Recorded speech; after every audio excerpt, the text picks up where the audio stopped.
Now, I'm very often asked questions about people's fish, what to do when they've got internal parasites, whether it be tapeworm or whatever. Most of the time I find that it's really not tapeworm. When people think they've got tapeworm is when their fish is just really skinny, and most of the time the fish is really skinny just simply because they're not getting fed enough. They're either not getting fed enough or they're not getting fed the right types of foods. So it is technically possible that your fish does have tapeworm, and there's various things you can do about it. There's medications which are commercially available, such as Sterazin, and then you can go to your vet and order Prosequantal, and that's going to help if it is an internal parasite, to kill the internal parasite.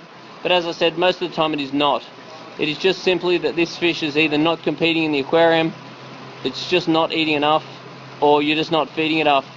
And it can also be that you're not feeding it the right types of foods. If you're feeding it just foods that are, for example, high in protein, like vitamins, or high in vitamins like protein, so you're not feeding a balanced food, or you might be feeding a large fish like this, something like flake, where it's just not getting enough nutrient out of the flake. So if you are got a large fish like that, you really want to feed it a decent sized pellet. And if you go for the Spectrum brand, you pretty much can't go wrong, because that way you know that it's balanced in the absorption rate, so the fish are actually taking in the right amounts of vitamins and protein and nutrients.